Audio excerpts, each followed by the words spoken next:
Hola, mi nombre es Juan Camilo Estrada, docente del Diplomado en Convivencia Escolar, y en esta ocasión, en la unidad 2, nos vamos a referir al proceso de revisión y actualización de los manuales de convivencia, de acuerdo a la manera como lo ordena la Corte Constitucional y el Ministerio de Educación. Es importante para iniciar esta sesión entender por qué se da esta solicitud por parte de la Corte Constitucional.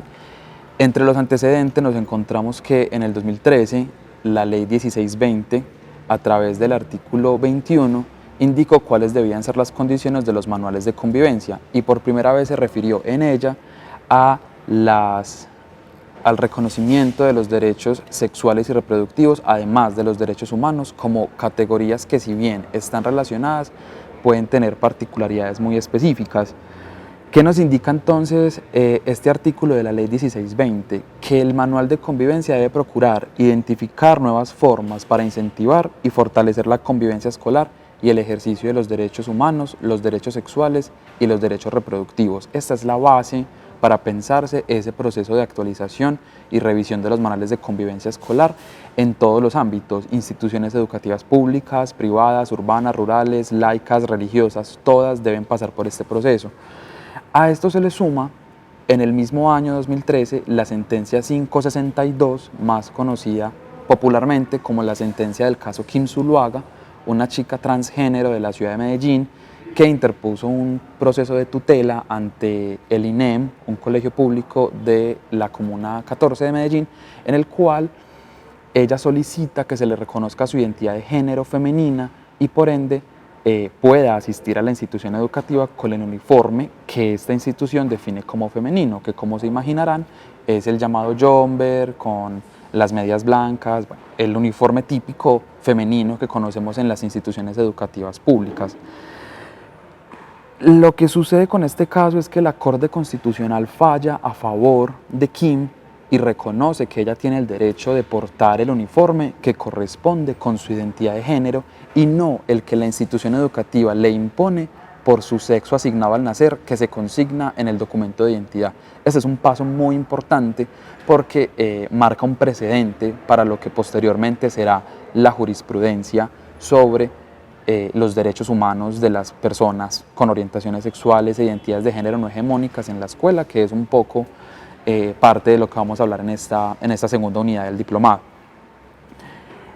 Esta sentencia también se refiere al reconocimiento de la dignidad humana como un derecho fundamental, y al interior de esa idea de la dignidad humana se encuentra, por supuesto, el derecho a la identidad, que es precisamente lo que reconoce la Corte Constitucional en el caso de Kim para la institución educativa INEM, que se hace extensiva a todas las instituciones educativas del país, públicas y privadas. Recuerden eso, muy importante. Finalmente, algo también que se desprende de esta sentencia es que nos recuerda algo que constantemente se nos olvida, y es que el manual de convivencia debe obedecer a las normas superiores que le dieron origen. El manual de convivencia no es una norma autónoma, el manual de convivencia no puede apelar a la autonomía institucional para vulnerar derechos humanos que están consagrados en la Constitución. Entonces no puede nunca constituirse en una justificación el decir que cierta restricción está consignada en el manual cuando esa restricción no corresponde con una restricción constitucional, sino que es más bien una restricción subjetiva de quien considera que esa situación, ese comportamiento está mal, aun cuando la legislación no considere que esté mal. Eso es muy importante en esta sentencia. Entonces aquí tenemos el marco para hablar de lo que posteriormente, en el 2015, va a ser la sentencia 478. Entonces tenemos Ley 1620 en artículo 21, que nos habla sobre el manual de convivencia, la sentencia 562, y ahora sí, en el 2015 llega la sentencia 478. ¿Qué sucede con esta sentencia? En 2014, tal vez un caso bastante conocido fue el de Sergio Rego, un chico gay de un colegio privado en Bogotá, el Colegio Gimnasio El Castillo. Se suicida después de recibir un acoso sistemático por parte de sus docentes, directiva, psicóloga, orientadora, en función de su orientación sexual. Este caso es llevado por su madre a través de una tutela a la Corte Constitucional, la cual, entre muchas otras cosas que buscaban resarcir el buen nombre de Sergio, determina que el Ministerio de Educación debe revisar y actualizar todos los manuales de convivencia de las instituciones educativas del país, que son más de 13.000, para que esos manuales reconozcan y respeten los derechos humanos, los derechos sexuales y los derechos reproductivos de toda la población estudiantil, haciendo por supuesto énfasis en quienes han visto estos derechos principalmente vulnerados, que son las mujeres y las personas LGBTI. Entonces,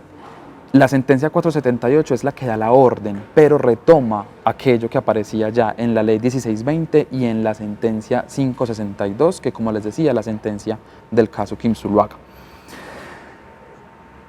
Es importante poner en contexto también lo que detonó esta sentencia, porque quizá muchas personas recuerden las denominadas marchas contra la ideología de género que se dieron en agosto del 2016 y que fueron convocadas por un sector bastante conservador de la sociedad, alentadas por la publicación de una cartilla por parte del Ministerio de Educación en compañía de UNICEF, de Colombia Diversa, del Fondo de Poblaciones de las Naciones Unidas, con la cual se pretendía apoyar a las instituciones educativas para que hiciesen ese proceso de revisión y actualización de sus manuales de convivencia. Lo que hicieron estas personas o estos sectores fue tomar esa situación,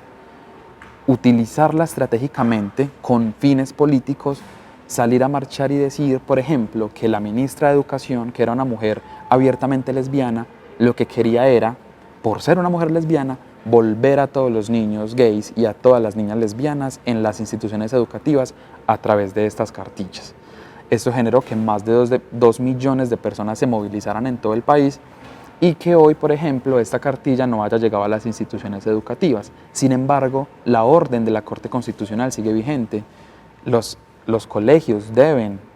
revisar y actualizar sus manuales independientemente de que la cartilla hubiese llegado o no. Entonces aquí tenemos un problema generado por la movilización social sobre la tarea que deben hacer las instituciones educativas.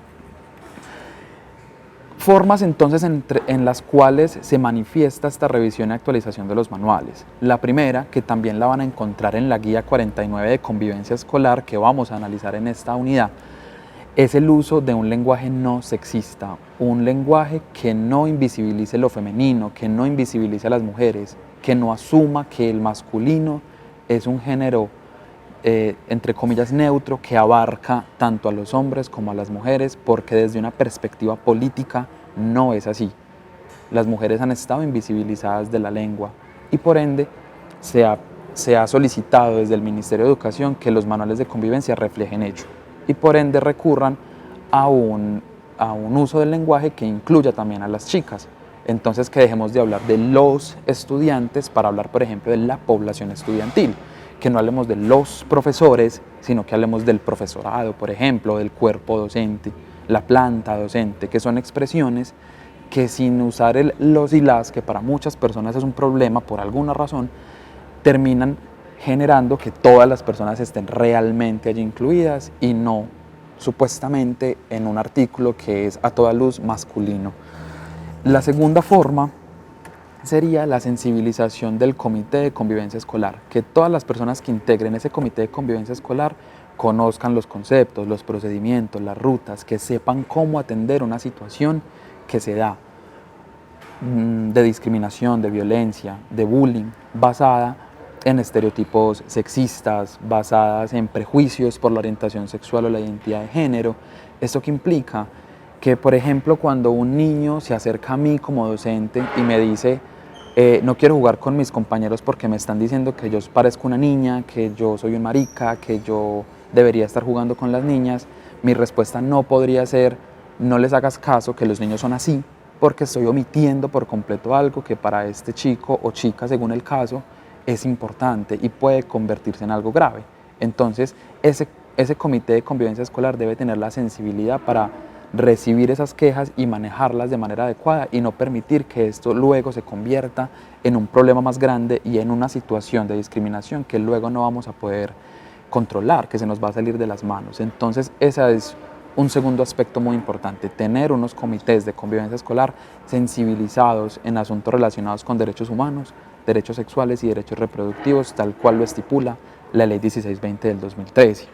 Lo tercero, que tiene que ver con algo que está bastante naturalizado en nuestra sociedad, que es la discriminación, es que los manuales de convivencia deben prohibir explícitamente cualquier práctica o discurso de discriminación, tal cual está estipulado en la Ley 1482 del 2011, que es la ley que tipifica la discriminación como un delito. Y eso es muy importante que todos y todas lo sepamos. La discriminación en Colombia es hoy un delito. No podemos seguir normalizando las prácticas y los discursos de discriminación,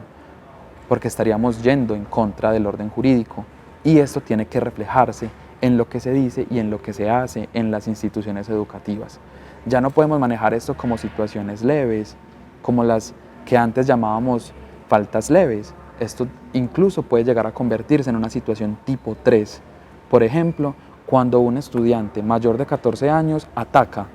basándose en un prejuicio homofóbico, por ejemplo, a su compañero porque le parece excesivamente marica. Y sabemos que esto en un proceso penal puede llevar a que ese estudiante sea puesto en un sistema de responsabilidad penal por un caso de discriminación, que puede suceder también con docentes, que puede suceder también con familias. Entonces, por ende, esto debe estar explícito en el manual de convivencia. Lo cuarto es evitar establecer roles de género, que nuestros manuales de convivencia no indiquen acciones, comportamientos, actitudes específicamente para las chicas y específicamente para los chicos, porque lo que estaríamos haciendo es reproducir un modelo de sociedad que ha sustentado la desigualdad de las mujeres o la desigualdad de lo femenino.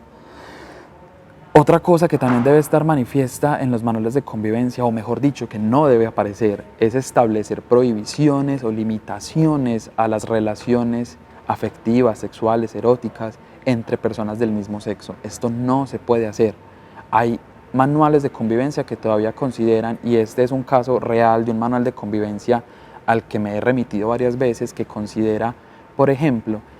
algo que ellos llaman el lesbianismo y la homosexualidad como una situación tipo 3. Y esto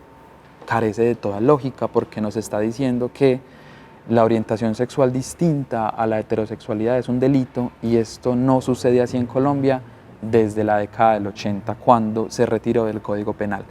Entonces, hoy un manual de convivencia no podría tener afirmaciones de ese tipo. Algo que hoy es bastante polémico, pero que igual las instituciones educativas debemos avanzar en ello, es 3 cosas muy importantes que tienen que ver sobre todo con el reconocimiento de los derechos humanos de las personas transgénero en nuestras instituciones. Lo primero es permitir el ajuste de las listas de clase. El manual de convivencia no podría justificar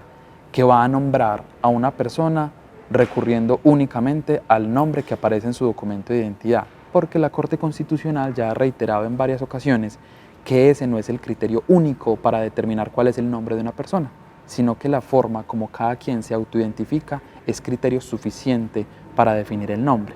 Entonces, lo que sugiere el Ministerio de Educación es que en nuestras listas de asistencia, de notas y demás, donde aparezca el nombre público de las personas,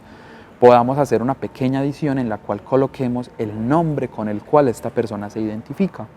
Y así poder, por ejemplo, en el salón de clase, llamarle por este nombre para reconocerla públicamente con su nombre identitario, mientras que en el sistema efectivamente pues debo mantener su nombre legal, porque es el nombre que por ahora el Estado reconoce, hasta que esta persona decida voluntariamente modificar su documento de identidad. Pero nunca, profes, una justificación para nombrar a un estudiante de la manera incorrecta puede ser decir que es el nombre que aparece en su documento de identidad, porque ya la Corte ha dicho que ese no es el criterio único ni el criterio válido para esta situación. Lo segundo que les decía es el uso de los baños. Debemos revisar situación por situación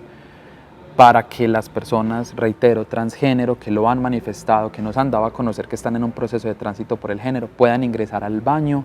en el cual se sientan cómodas, porque es el baño que corresponde con su identidad de género. Y esta no es una tarea que se haga de un día para otro. Yo no podría decirle hoy, sí, dale, mañana vas a entrar al baño de las niñas sin problema, a una chica transgénero, no, porque esto la puede exponer a situaciones de victimización. Yo debo